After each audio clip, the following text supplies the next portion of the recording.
Hello and welcome to another episode of Que Pasa Hialeah. Hi, my name is Dr. Tony Cruz, and I'm the campus president here at the Hialeah campus of Miami-Dade College.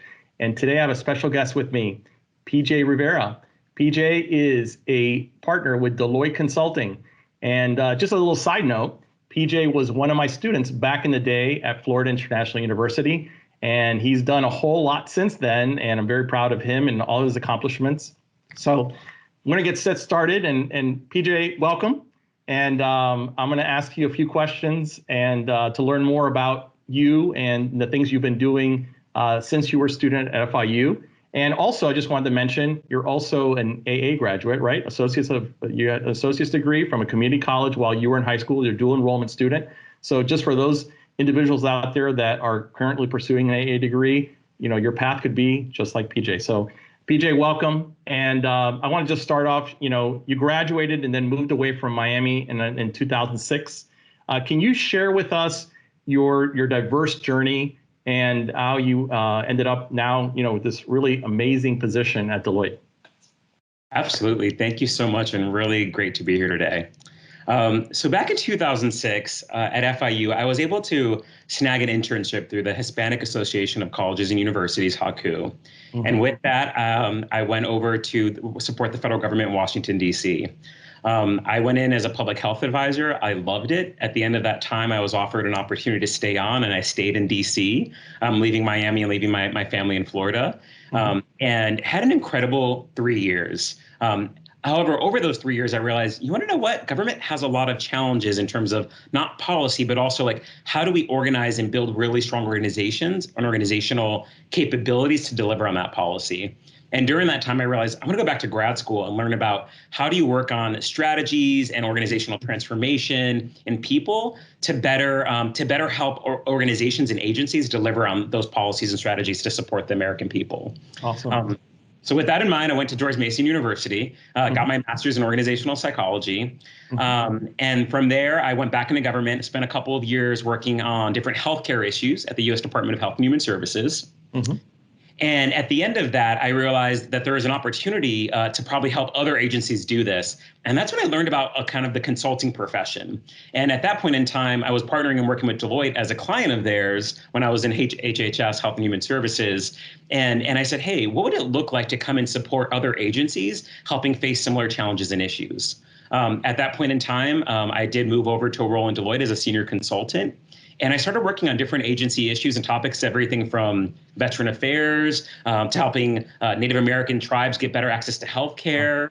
Also spent some time in the United Arab Emirates and working on whole of government transformation for the prime minister there, and had a slew of them really amazing projects, and all centered around how do you drive big change from a people and a strategy side to make a big difference.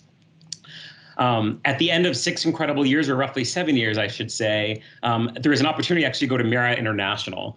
And everyone's like, PJ, you went into hotels, and what does that mean, and what does that look like, and why did you do that? And actually, at that time, Marriott Hotels, which is a slew of brands, actually bought Starwood Hotels. So think W, Westin, St. Regis. And there was an opportunity to go there and help them kind of integrate these two $12 billion companies to become a roughly $50 billion company and 7,000 hotels globally. And what I was able to bring there from Deloitte was an ability to look at, again, the strategy and the people side of change and transformation, but really learn how do you do that in a private sector? So I did that for about 4 years. My last role there, I was vice president of global business advisory and communication services.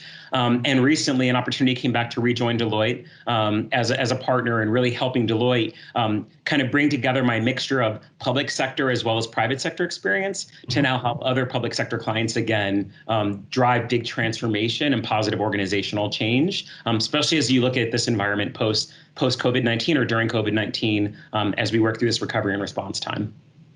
Wow, that's an amazing trajectory, and congratulations on all that.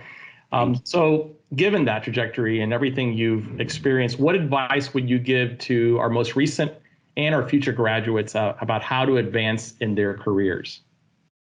Absolutely. I think it really comes down to, for me, it comes down to three things.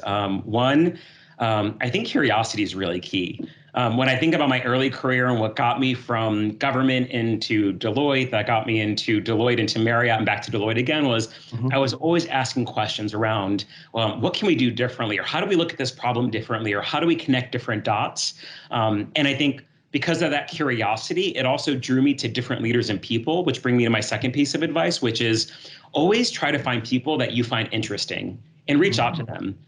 By de facto, I realized more people love to mentor and sponsor individuals, but what's key to that is really asking those questions, asking for advice, and actually asking for that support. And that ends up becoming a gateway to build a really strong network.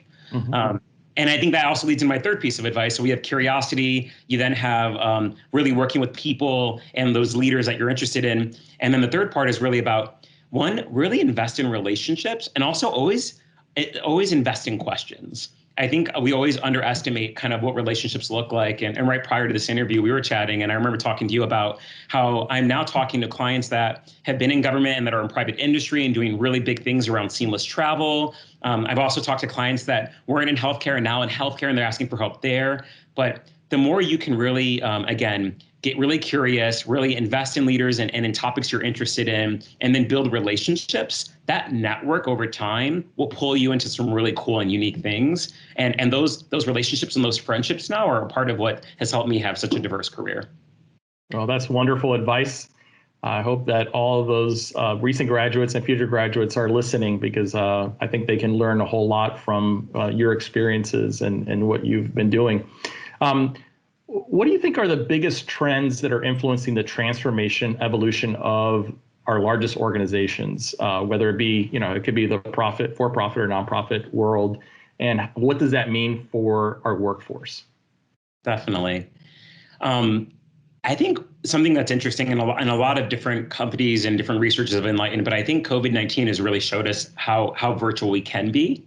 And I think by that very nature, Deloitte and several other leaders are asking questions of what is the future of work? How do you reimagine roles? How do you reimagine collaboration? We often hear a lot of clients, and also at Marriott, we asked ourselves, what does the future of work look like for our company? Do we all need to go back or not to work? Can we be virtual? Is it more hybrid? So I think, one, there's going to be some more permanent shifts, even as vaccine rollout continues.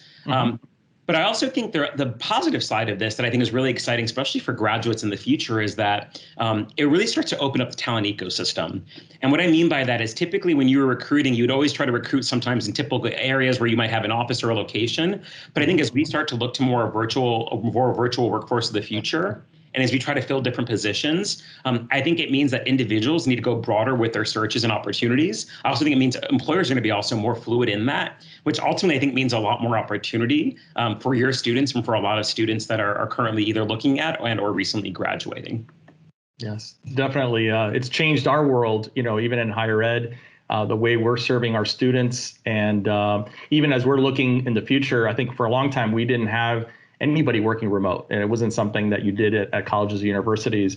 But now it's something, whether you're a faculty member or even an academic advisor, whatever role that you have, I think the future will hold a lot of opportunities for people to be working from home, which, again, like you said, opens up that ecosystem. There'll be a lot more people to choose from. When you're doing recruiting, you're not just looking at your current, for a long time, we look at just, people just in the surrounding, let's say 30 miles or whatever, people are willing to drive in and commute. People could be anywhere in the country and still serve our students the way that we would like them to. So yeah, great advice. BJ, it was great. BJ and I see each other a lot on LinkedIn, right? And over the years, I've been watching him grow as a professional, as a leader, has become obviously an extraordinary leader. And now with this amazing opportunity that you have that at Deloitte, that you'll continue to do. I know that you'll continue to do wonderful things. So thank you for joining me today on this Que Pasa Hialeah. And I want to thank you all for joining me and appreciate your time. And I look forward to seeing you on the next episode of Que Pasa Hialeah. Thank you so much. Thank you.